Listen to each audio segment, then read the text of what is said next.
할렐루야. 네, 우리 옆에 있는 분들과 한번 이렇게 인사해 보겠습니다. 당신이 그 사람입니다.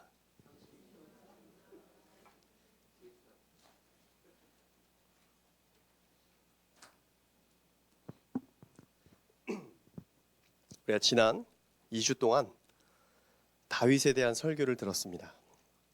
개인적으로 다윗에 대해서 묵상하고 들으면서 많은 도전과 은혜가 있었습니다. 여러분들에게 그런 은혜가 있으셨죠? 조금 빠져서 못 오신 분들 위해서 제가 간략하게 설명드리자면,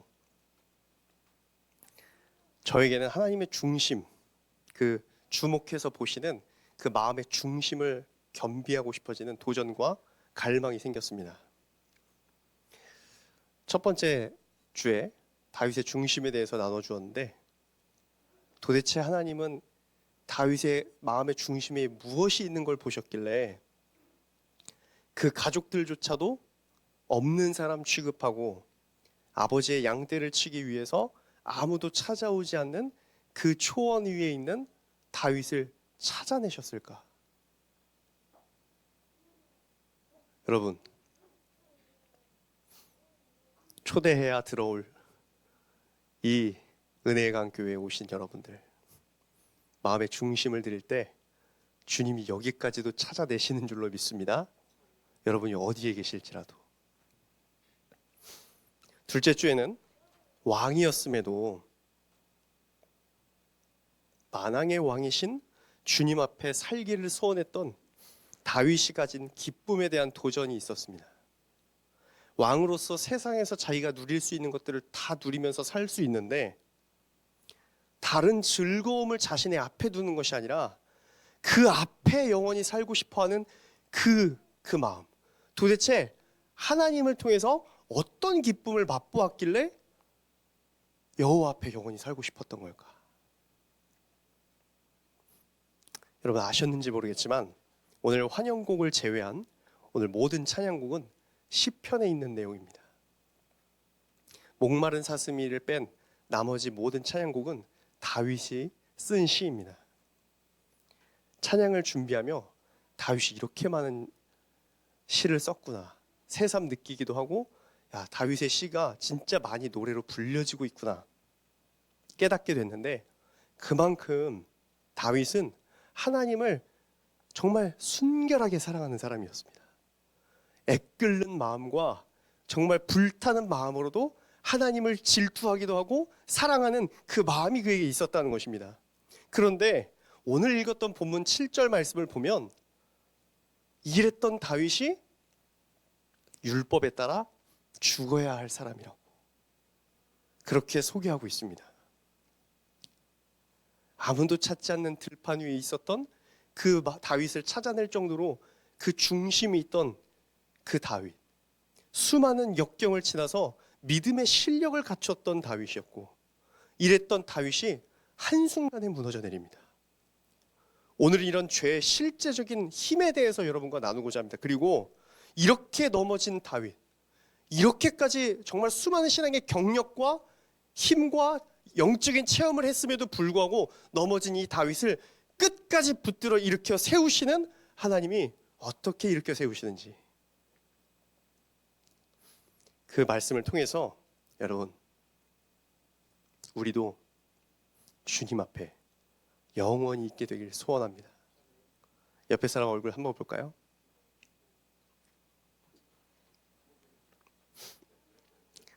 천국에서 안 보이면 안 돼요. 여러분, 오늘 본문은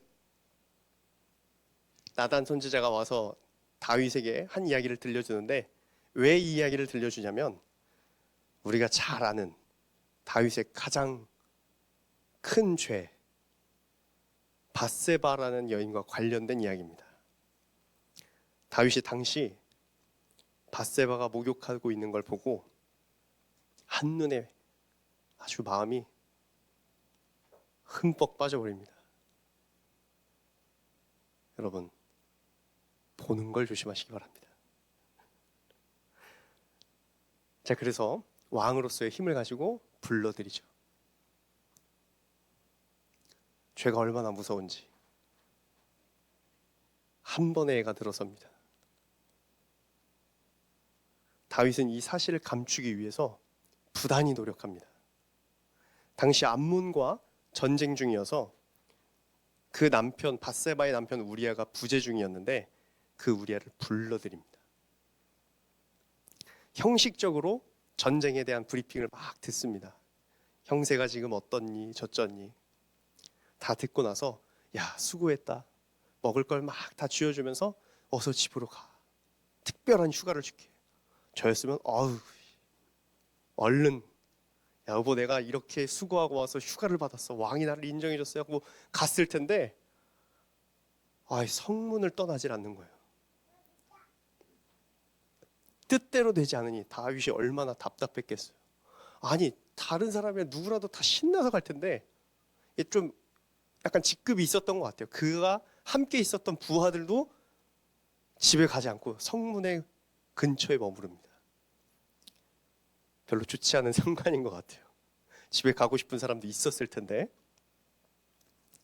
그래서 다윗은 왜 집에 안 가고 이렇게 궁상을 떠니 물어보니까 아니 하나님의 언약궤가 그리고 주님의 백성들이 다 그 군사들이 전쟁을 위하여 야영 중에 있는데 제가 어찌 집에 돌아가서 아내와 잠자리를 가질 수 있겠습니까? 그러자 이 방법으로는 도저히 자신의 죄를 감출 수 없을 것이라 결론이 내려진 다윗은 아주 심각한 죄를 저지르기 시작합니다. 우리아를 죽일 방법을 써서 왕의 도장을 찍어서 펼쳐보지 못하게 해서 자기가 죽을 방법을 자신의 손에 들려서 그 우리아의 손에 들려서 전쟁터에 내보낸 겁니다. 얼마나 잔인합니까? 근데 이 죽었다는 소식을 듣고도 다윗이 어떤 마음이었을까요? 감출 수 있게 됐구나. 내가 죄를 저질렀구나가 아니라 내 죄가 가려졌구나라는 안도의 한숨을 쉬었을 것입니다. 사무엘하 11장은 이런 다윗의 죄 짓는 모습을 통해서 죄가 얼마나 힘이 있고 생명력을 가지고 있고 운동력이 있는지를 우리에게 보여주고 있습니다. 죄의 실존을 우리 가운데 보여주고 있는 것입니다. 성경은 이런 다윗의 죄를 아주 세밀하게 들춰내서 우리 가운데 보여주는데, 왜냐하면 공중의 권세 잡은 자가 바로 이렇게 우리를 미혹하기 때문입니다. 다른 사람의 이야기가 아니라 이랬던 다윗조차도 넘어뜨릴 수 있을 정도로 큰 힘을 가지고 있는 죄가 이렇다라는 것을 우리 가운데 알려주고, 그것이 남의 이야기가 아니라 우리들의 이야기가 될 수 있다는 것을 알려주고 있는 것입니다. 여러분, 베드로도 이걸 알고 있었습니다. 그래서 베드로전서에서 죄에 대해서 어떻게 표현하냐면 우는 사자와 같이 삼킬 자를 찾아 두루 돌아다니고 있다고. 왜냐? 베드로 또한 예수님과 가장 가까이 붙어 다니면서 예수님이 행하시는 모든 기적들을 다 보고 가르침도 들었음에도 불구하고 배신했기 때문에 죄가 얼마나 힘이 세다는 걸 그는 알고 있었기 때문에. 여러분, 다윗도 언제 넘어졌습니까? 여러분, 이게 정말 죄의 무서운 점입니다. 제가 다윗이었다면 유년기 때 넘어졌을 것 같아요. 우리 지난주에 나눴었는데, 유년기 때 부모로부터도 인정받지 못하고 형들로도 완전 개무시당해요.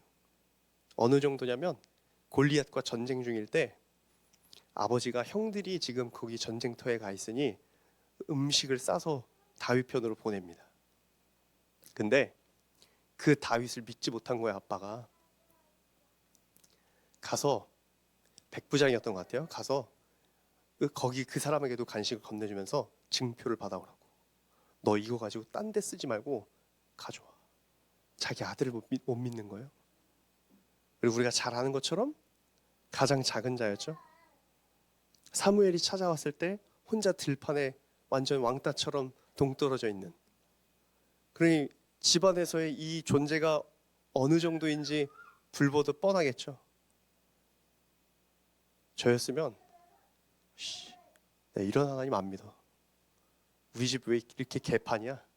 하나님 사랑이시라며 왜 나는 이런 형편과 이런 고생을 겪어야 되고, 형들은 저렇게 아들 취급도 해주는데 나는 자식 취급도 안 해주고, 혼자 저 초원 위에서 곰과 사자가 막 덤비는데 나를 이렇게 그냥 비행 청소년이 됐을 것 같습니다. 근데 엇나가지 않아요. 사울 왕으로부터도 끊임없이 살해 협박과 10년이라는 시간 동안 쫓겨다니면서도 어때요? 흐트러짐이 없습니다. 물론 때론 넘어질 뻔한 적도 있었지만, 사울 왕을 죽일 뻔한 기회가 왔을 때 많은 부하들이 왕이시여 하나님이 주신 기회입니다라고 할 때 그 혼자서 하나님이 기름 부음 받은 자를 내가 어찌 죽일 수 있겠냐, 믿음을 지킨다니까요. 이렇게 평생의 트라우마로 남을 법한 그런 상처와 힘든 것들을 다 겪어내면서도 하나님의 은혜를 선택하고 죄의 길을 선택하지 않고 은혜 가운데 있는 것이 바로 다윗이라는 사람이었습니다. 앞서 부른 수많은 시편의 노래들이 그냥 나온 게 아니라 그가 평생에 살아가면서 하나님을 만나주신 그 은혜가 있었기 때문에 바로 이런 시들을, 기도를 하나님께 올려드릴 수 있었던 것입니다. 그런데 그랬던 다윗이 언제 넘어집니까?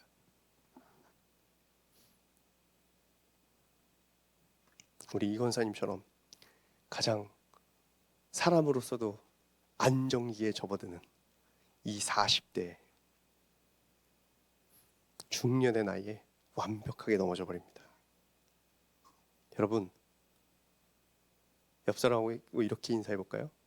선줄로 생각하지 마십시오.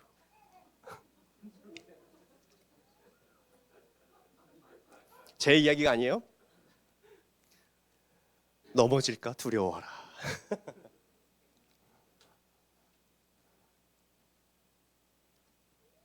그가 가장 믿음이 좋을 때가 아니라, 다 이런 걸 경험하고 연약했을 때가 아니라 다 갖추었을 때, 모든 걸 다 갖추고 영적인 체험도 하고 간증도 있는데 그때 넘어졌다는 겁니다. 여러분, 이보다 더 무서운 죄의 특징이 있어요. 뭐냐면 죄는 구원의 감격과 기쁨을 잃어버리게 한다는 거예요. 다윗에게 집에 가지 않겠다고 하면서 우리아가 어떤 고백을 했는지 아십니까? 우리 11절, 사무엘하 11장 11절 말씀인데요. 한번 같이 읽어보겠습니다. 시작. 우리아가 다윗에게 아뢰되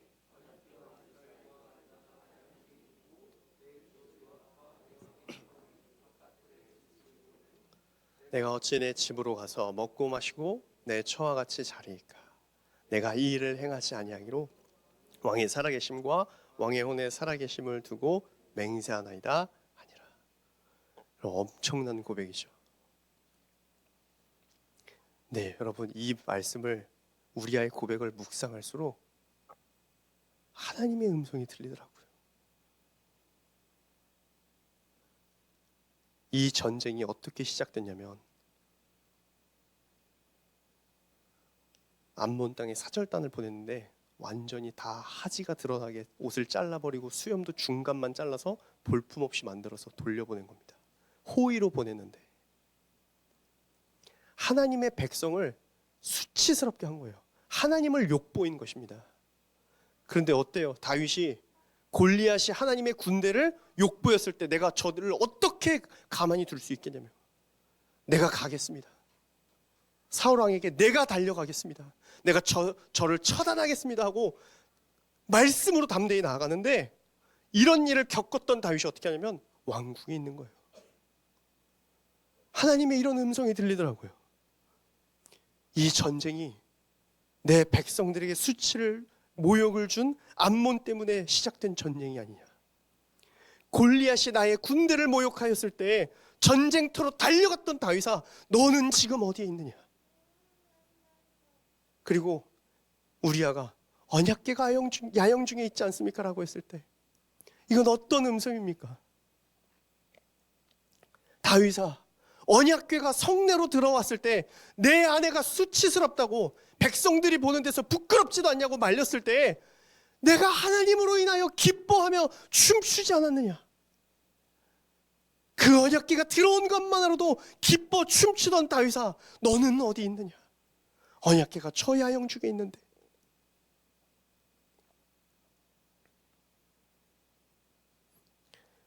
이처럼 하나님은 우리아의 고백을 통해 과거에 하나님을 위해 분노했고 또 하나님 때문에 충만히 기뻐했었던 다윗을 부르셨습니다. 그런데 이런 우리아의 고백을 듣고도 깨우치는 게 아니라, 야, 이 자식 집에 안 가네? 내 죄를 어떻게 감추지? 그러면서 나온 결론이 그 우리아를 죽일 방법을 우리아의 손에 들려서 보내는 것이 다윗의 선택이었습니다. 여러분, 죄가 이렇게 무섭습니다. 구원의 감격도 하나님 앞에서의 뜨거움도 과거의 신앙의 고백조차도 다 잃어버리게 만드는 것이 죄의 무서움입니다. 그리고 여러분, 마지막으로 죄가 가장 무서운 것이 있는데 말씀이 작동하지 않는 거예요. 말씀이 그 삶에 아무런 힘을 미치지 못하는 거예요. 다윗이 행한 일을 악하게 보셨던 하나님이 나단 선지자를 보냅니다. 그리고 나단이 한 이야기를 들려주는데, 우리 오늘 읽었던 본문 말씀입니다.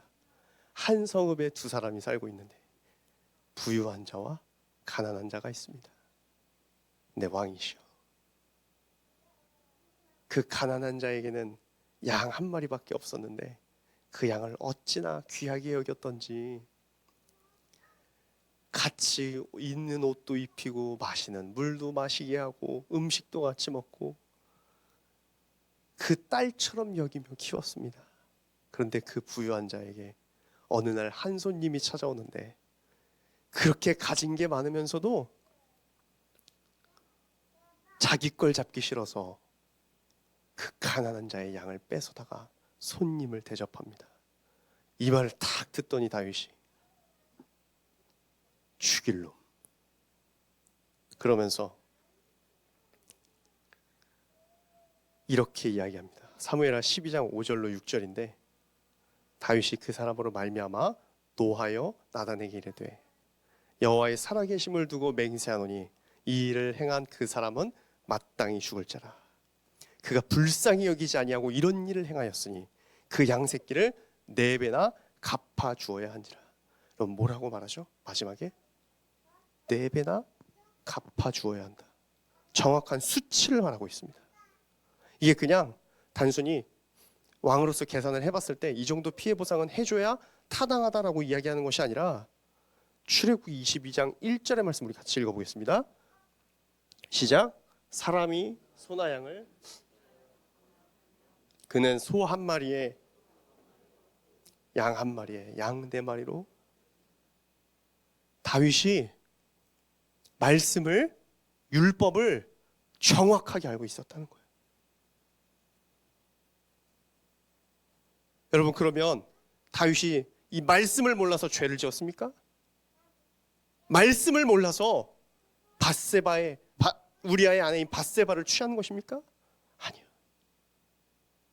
죄가 다 가려버린 거예요. 말씀은 알고 있지만 말씀대로 살아가지 못하도록 죄가 막아서고 있는 거예요. 여러분, 이게 죄의 무서움입니다. 알고 있는 말씀조차도 작동하지를 않는 거예요. 그리고 오히려 말씀을 아는 것이 죄를 더 교묘하게 짓도록 작동하기 시작한다는 겁니다. 네, 여러분, 죄가 무섭다는 걸 알았다면 그보다 더 큰 힘이 있다는 것을 우리가 알아야 합니다. 바로 뭐냐면 은혜입니다. 한번 옆 사람의 얼굴을 보고 이렇게 물어보실까요? 왜 앉아 계십니까? 여러분, 정말 왜 앉아 계세요? 여러분, 왜 앉아 계시냐고요? 누가 강제로 끌어다 앉히셨어요? 아니죠.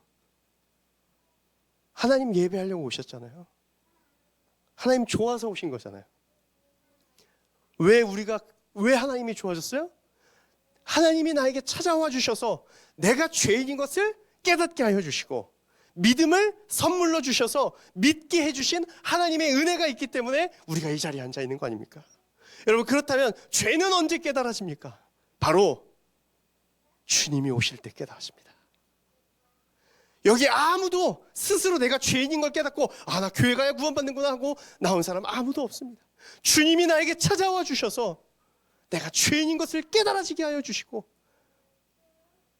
나에게는 정말로 소원이 없구나, 소망이 없구나, 주님 외에는 아무런 소원을 가질 수가 없구나, 그래서 나오게 된 거 아닙니까? 교회에서도 항상 죄인 이러는데 내가 이렇게 큰 죄를 지었나 하는 사람도 주님 만나면 어떻게 돼요? 상하수도 다 터지죠. 우리 대제 목사님 그래서 온 거 아니에요? 여러분, 빛이신 주님이 오시면 우리 어둠이 드러납니다. 나는 괜찮다고 여겼던 것들조차도. 그리고 그 죄는 더 이상 생명력을 갖지 못한다는 거예요. 더 이상 힘을 발휘하지 못한다는 거예요. 왜? 죄와 사망의 권세를 이기신 주님께서 오셨기 때문입니다. 그래서 다윗의 죄가 언제 멈추냐? 그가 언제 내가 죽어야 할 사람임을 깨닫느냐? 하나님의 말씀을 들고 온 나단 선지자를 만났을 때 죄가 멈추기 시작합니다. 내가 죄인이라는 것을 깨닫기 시작합니다. 사무엘하 12장 1절의 말씀입니다. 우리 노란 글씨만 함께 같이 읽어보겠습니다. 여호와께서 나단을 보내시니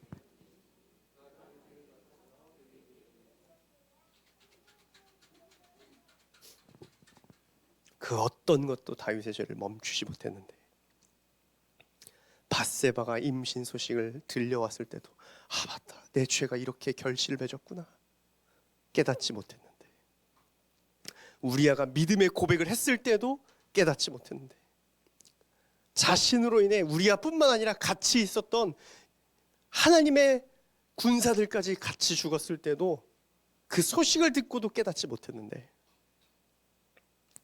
오히려 하나님이 없을 땐 죄에 죄를 더했는데 주님이 오시자 다윗이 회개가 터져 나옵니다.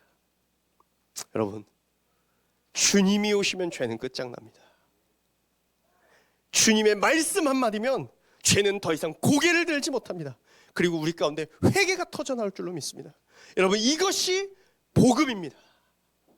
내가 깨달아져서 하는 것이 아니라, 내가 뉘우치는 것이 아니라 주님이 오셔서 내 죄를 깨닫게 하시고 회개하게 하시고 다시 살리시는 그 힘을 불어넣어 주시는 바로 그것이 복음인 줄로 믿습니다. 그래서 다윗은 13절과 같이 이렇게 고백합니다. 다윗이 나단에게 이르되 내가 여호와께 죄를 범하였노라. 다윗이 나단 선지자가 들고 온 하나님 말씀 앞에 바짝 엎드립니다. 내가 주님께 죄를 범하였습니다. 여러분, 우리가 드리는 예배가 이런 예배가 되길 소원합니다.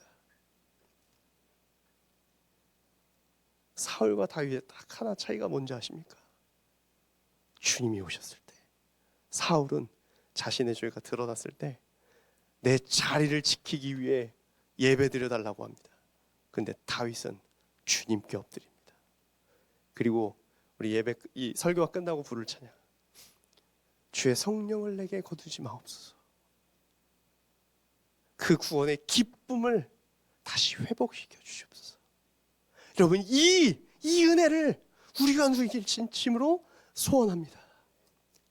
다윗이 다시 넘어졌을 때도 하나님을 붙들 수 있었던 건 초원 위에서의 하나님과의 은혜가 있었기 때문에, 사울 왕에게 쫓기는 그 10년이라는 세월 동안 그 광야 위에서 하나님이 먹여주신 은혜가 있었기 때문에, 왕으로서의 채통을 지키고 내 죄와 수치가 다른 사람들에게 드러나는 것보다 하나님의 구원의 기쁨이 내게서 떠나가는 것이 그에겐 더 두려운 일이었던 것입니다.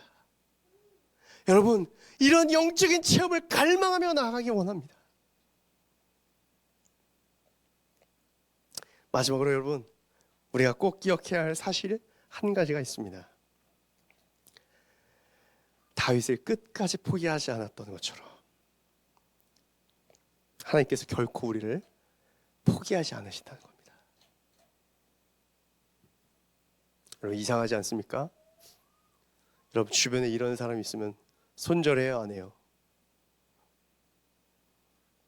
남의 아내 뺏으고 그 남편 죽이고.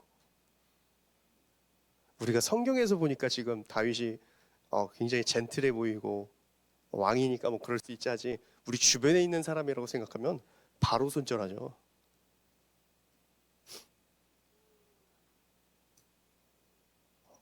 제가 이런 죄를 저리면 저도 저를 용서하지 못할 것 같아요. 다윗의 말대로 죽어야 할 자니라. 그게 딱 자기의 말이더라고요. 그런데 하나님은 어떻게 하십니까?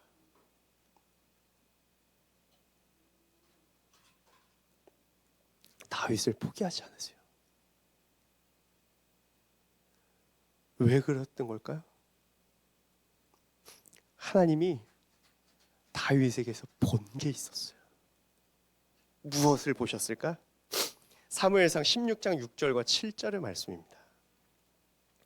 네, 함께 읽어보겠습니다. 시작. 그들이 오매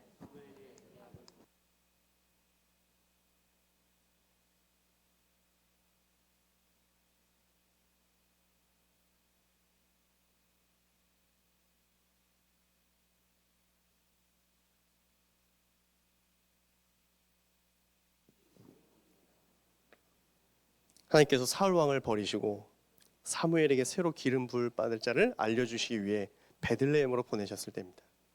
그때 다윗의 이세의 아들들을 보는데 첫째 아들을 보자마자 딱 바로 그냥, 여러분 그런 사람들이 있어요. 남자가 봐도 멋있는 사람. 우리 태진 목사님, 남자가 봐도 키 큰 사람, 무러운 키를 가지고 있어요. 볼 때마다 내가 5cm만 컸으면 좋았을 텐데. 저 지하철 가다가 잘생긴 사람 보면 멈칫해요. 너무 잘생겼는데 이러고. 그때 유명한 말씀을 주님이 주시죠. 그 용모와 키를 보지 말라. 나 여호와는 중심을 보시느니라. 결국 하나님이 이 사무엘이 찾는 사람이 없으니까 하나님께서 보내서 왔는데 없는 거예요. 그래서 아들 더 있어요? 그랬더니 있대. 그래서 이 막내 아들을 데려오라고 해서 오게 됩니다. 근데 다윗을 묘사하는 말씀을 보는데 조금 배신감이 들었어요. 뭐냐면 사무엘상 16장 12절 함께 읽어보겠습니다. 시작. 그의 빛이 붉고 눈이 빼어나고. 이거 어떻게 된 거예요, 주님? 마음의 중심을, 나 용모와 키를 보지 말라 그러는데 눈이 빼어나고 얼굴이 아름답더라. 여기 구원받을 자 몇 없어요, 그러면? 그래서 이 단어의 표면적인 의미로 보면 이상한데 그럴 텐데, 여러분 외모로 해석하면 구원의 문턱이 높아집니다. 근데 원어로 보면 어떤 의미가 있냐면 좋다라는 의미가 있습니다. 창세기에서 하나님께서 세상을 창조하시고 뭐라고 말씀하시죠? 보시기에 좋았더라. 그 좋았더라라는 단어랑 똑같은 단어를 사용합니다. 뭐냐? 잘생기기도 했지만 그 마음의 중심을 봤을 때 주님 보시기에 좋았다는 겁니다. 그럼 그렇다면 그 중심에 뭐가 있었기 때문에 주님 좋게 보셨을까요? 그걸 알아야겠죠? 우리 외모로는 안 되니까 요거라도 노려야 우리 갈 수 있잖아요. 주님 믿는 믿음입니다. 자식으로서도 인정받지 못하고 아버지의 양떼를 치며 고생할 때 사실 누구보다 엇나가기 쉬운 자리죠. 저도 신학대 다니면서 여러 봤습니다. 목사 장로 아들인데 밤새 게임하고 저 뭐 어디 가면 자꾸 막 PC방 냄새가 몸에서 나고,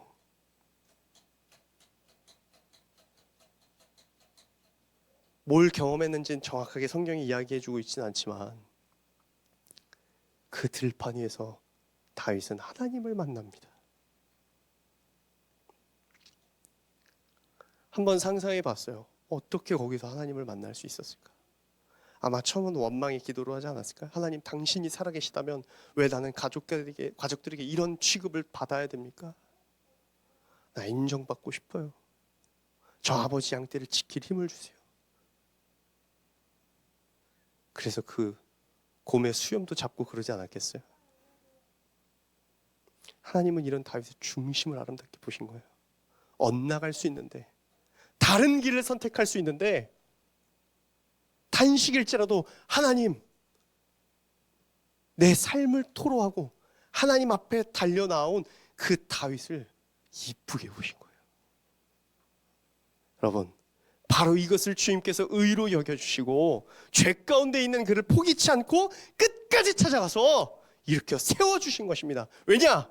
로마서 10장 10절의 말씀처럼 사람이 마음으로 믿어 의에 이르고 입으로 신하여 구원에 이르느니라. 마음으로 믿어 주님을 시인했던 그 다윗의 믿음을 주님께서 의롭게 여겨주셔서 그가 넘어졌을 때에도 다시 찾아가서 일으켜 세워주셨던 것입니다. 곧 주님을 믿는 믿음을 그 하나님께 드렸기 때문에 율법이 아니라, 행위가 아니라, 오히려 율법에 의하면 죽어야 할 사람이었지만 마음의 중심을 드렸던 그 다윗을 하나님이 받으셨기 때문에 그를 끝까지 붙들어 주셨던 것입니다. 여러분, 이런 중심이 우리 가운데 있어야 될 줄로 믿습니다. 이런 중심을, 이 믿음을 하나님께 올려드리기를 소원합니다. 그래서 더 이상 죄와 죄책감이 우리를 주장하지 못하고 은혜가 의로 말미암아 왕노릇하여 하나님을 끝까지 갈망하는 마음, 그리고 내가 넘어졌을 때 다시 붙들어 일으켜 세워주시는 그 주님의 놀라운 은혜가 우리의 평생에 따르기를 진심으로 축원합니다. 여러분, 이 진리 가운데 자유해지시기 바랍니다. 그리고 믿음이 연약하여 아직 이것을 누리고 있지 못하다면 다윗은 어떻게 저런 믿음을 가질 수 있을까? 주님, 나도 저런 믿음을 갖게 하여 주시옵소서 간구하며 나아갈 때에 성령께서 선물로 우리 가운데 내려 주실 줄로 믿습니다. 그리고 여러분, 이 선물을 받은 자는 결코 빼앗을 자가 없습니다. 왜냐하면 우리를 자녀 삼아 주셨기 때문입니다. 요한복음 1장 12절, 영접하는 자 곧 그 이름을 믿는 자에게는 하나님의 자녀가 되는 권세를 주셨으니, 주님을 믿는 믿음을 가진 자에게 자녀가 되는 권세를 주셨다는 거예요. 이게 그냥 문자 그대로 자녀가 되는 권세를 주셨다는 건 그 자녀 어떻게 끝까지 포기 못하잖아요. 끝까지 붙들잖아요. 넘어져도 다시 이렇게 세우죠. 옆집에면 벌써 포기했을 우리 애들 몇 있죠. 저도 벌써 미래가 보여요. 장집사님 너무 존경해요. 우리 이화사님 어떻게 키웠나. 쌍둥이 키우는 애다. 쌍둥이 키우고 시작하는 이제 나은정 쌤 너무.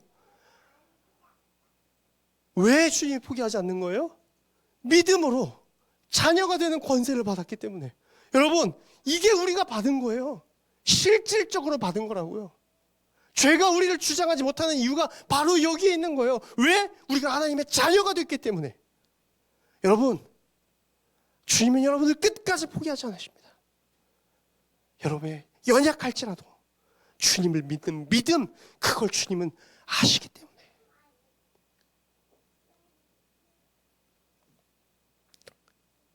여러분, 이런 주님의 믿음 가운데 거하는 저와 여러분 되기를 소원합니다. 그리고 갈망으로 나갈 때 성령님께서 증언해 주실 줄로 믿습니다. 물론 다윗처럼 구원의 감격과 기쁨을 잃어버릴 때도 있을 겁니다. 하지만 기억하시기 바랍니다. 은혜의 강은 멈추지 않습니다. 주님은 결코 믿는 자, 자녀된 권세를 가진 자들을 포기하지 않으십니다. 이 시간 우리 함께 정결한 마음 주시옵소서 찬양하고 한 가지 기도의 제목을 놓고 기도하며 나아갔으면 좋겠습니다.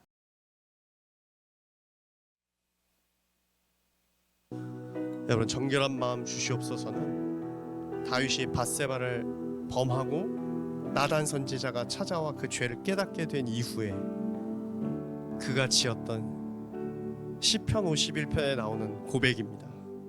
그가 어떻게 고백했는지 돌아보며 이렇게 주님 옆에 나아가기 원합니다. 정결한 마음 주시옵소서. 오 주님, 정직한 영을 새롭게 하소서.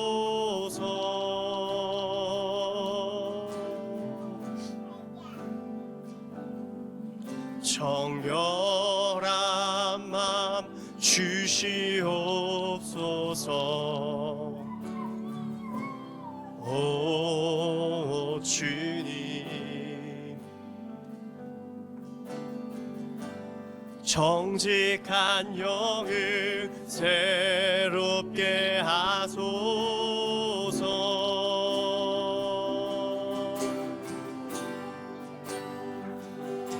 나를 주님 앞에서 멀리 하지 마시고 주의 성령을 거두지 마옵소서.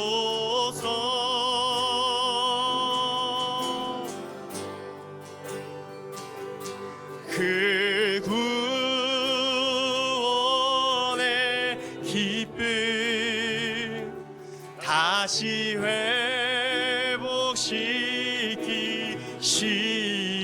회복시키시고 변치 않는 맘 내 안에 주소서.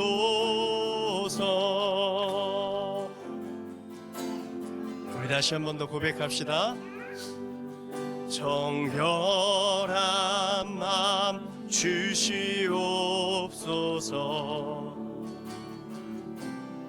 오 주님,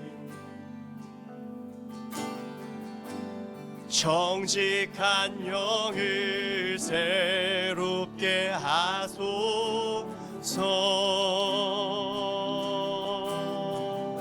정결한 마음 주시옵소서. 정결한 마음 주시옵소서. 오 주님, 정직한 영을 새롭게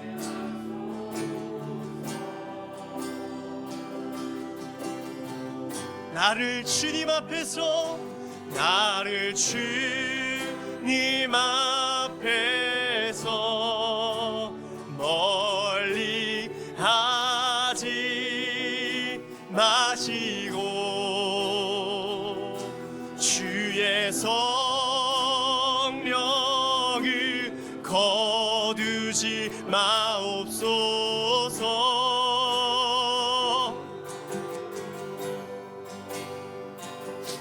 그 구원의 기쁨 다시 회복시키고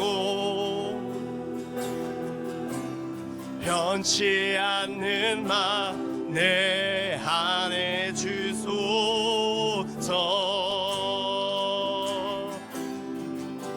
나를 주님 앞에서 나를 주님 앞에서 멀리 하지 마시고 주의 성령을 거두지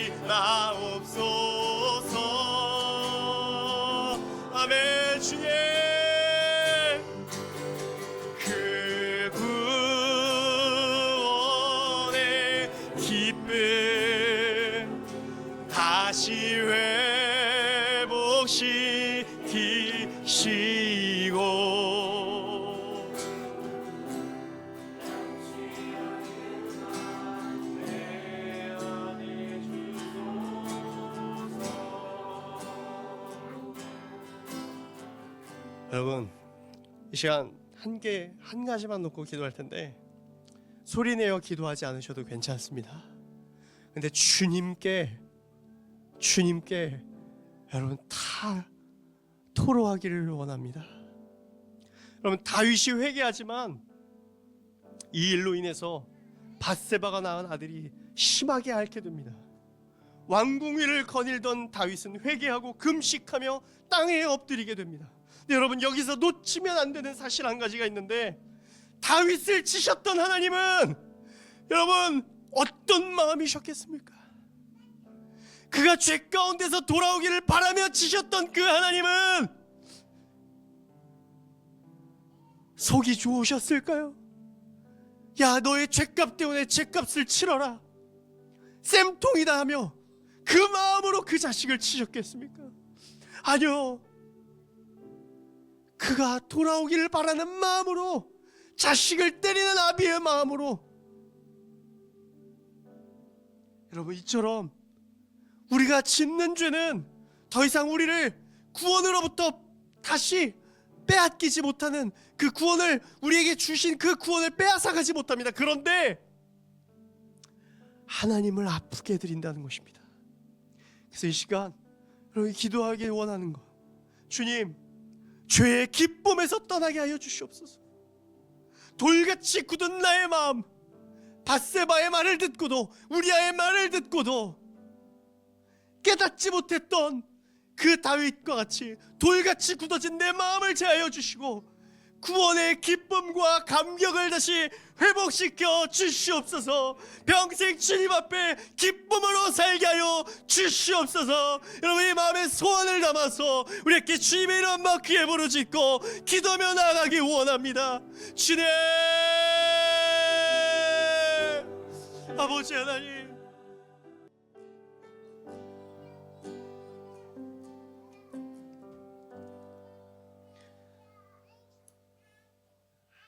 하나님, 구원의 기쁨을 회복시켜 주시옵소서. 내가 가진 것을 지키기 위하여 사울 왕과 같이 사무엘이 찾아와 죄를 깨닫게 해주었을 때에도 내 자리를 지키기 위하여 예배하게 해달랐던 그 사울 왕과 같은 완악함을 버리고 내 죄를 깨닫게 하시는 그 주님의 은혜 가운데 엎드려 회개하는 심령을 우리 가운데 허락하여 주셨고, 매일매일 주님의 은혜를 갈망하며 사모하며 살아가게 하여 주시옵소서. 우리를 살리는 힘은 과거의 내 신앙의 경력과 내 믿음의 고백이 아니라 오늘 주시는 은혜인 줄로 믿습니다. 그렇게 매일 주님 앞에 살게 하여 주시옵소서. 나의 왕이 되신 주님 앞에 매일매일 서게 하여 주시옵고, 은혜가 왕 노릇하는 그 기쁨의 신앙의 여정을 우리 은혜강 모든 성도들이 기쁨으로 달려갈 수 있도록 성령 하나님 역사하여 주시옵소서. 이제는 우리 주 예수 그리스도의 크신 은혜와 우리를 끝까지 포기치 아니하시는 아바 아버지의 말로 다 할 수 없는 사랑하심과 우리의 죄를 깨닫게 하여 주시고 다시 주님을 붙들고 싶어지는 그 영적인 마음을 허락하여 주시는 성령님의 내주 역사 교통하심이 더이는 죄의 기쁨을 쫓지 아니하고 구원의 기쁨과 감격을 쫓아가며 주님을 위해 살기로 결단하는 우리 은혜강 모든 성도들 머리 위에 영원토록 함께하여 주시기를 간절히 축원합나이다. 아멘.